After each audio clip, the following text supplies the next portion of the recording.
பழைய கதையெல்லாம் பேசக்கூடாது. ஓகே, ப்ராப்ளத்துக்கு என்ன சொல்யூஷன் மட்டும் நம்ம பார்ப்போம். நீங்கள் எதுக்கு இங்கே வந்தீங்க? எனக்கு என் கணவருக்காக நான் வந்தேன். கணவர் வேணும்னு. அவர் வேணும்னு அது நாங்கள் சொல்லி பார்த்தோம் அவர்கிட்ட. ஆனால் அவர் கட்டாயமாக நான் அவங்களோட வாழ மாட்டேன், நான் டைவர்ஸ் கொடுத்துறேன்னு சொல்லிட்டு போனார். நீங்கள் பார்த்துட்டு இருந்தீங்க கரெக்டாக.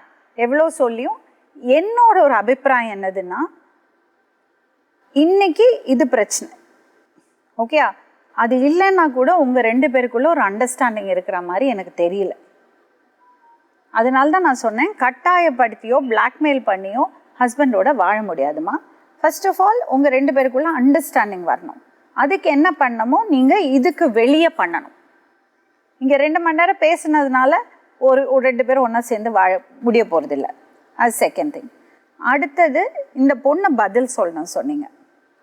இங்கே யார் உட்கார்ந்தாலும் அவங்க விருப்பப்படி தான் உட்காருவாங்க. கட்டாயப்படுத்தி வலிக்கட்டாயமாக உட்கார வச்சு பேசலாம் சொல்ல மாட்டோம். புரியுதா? இப்போ இதே சப்போஸ் யாராவது ஒருத்தர் இல்லை, எனக்கு அவர் வேணும், அந்த பையன் எனக்கு வேணாம், நான் அவரோட தான் வாழுவேன், நான் பேசுகிறேன்னு சொல்லி உட்காந்தா பேசலாம்.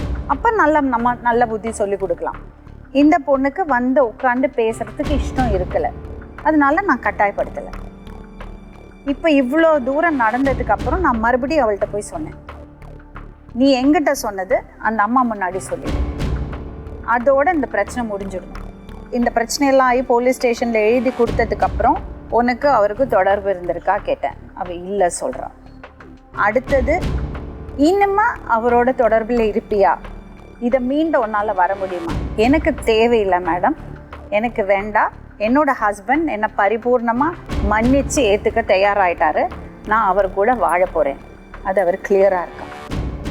அடுத்தது, அவளுக்கு ஒரு கோரிக்கை இருக்குது, நீங்களும் உங்கள் ஹஸ்பண்டும் இருக்கிறது பிரச்சனையை இனிமேல் நீங்கள் சால்வ் பண்ணிக்கணும், அதில் அவளை இழுக்கக்கூடாது. இதுதான் அவள் சொல்கிறான். கரெக்டாம்மா? நீ ஏன் அவங்கள்ட்ட சொல்லிட்டு, நீ என்னாவது கேட்கணுன்னா கேட்டுக்கோங்க, மரியாதையோடு கேட்கணும், ஓவர் ரியாக்ட் பண்ணாமல். என்ன இருந்தாலும் ஒரு சொல்யூஷன் வேணும். அதுதானே நம்ம இது மாதிரி சொல்லி தான் பைபிள் மேலேயும் கற்பூரத்து மேலேயும் குழந்தை மேலே சத்தியம் பண்ணிட்டு படம். அதான் ஆரம்பிச்சிட்டிங்களா?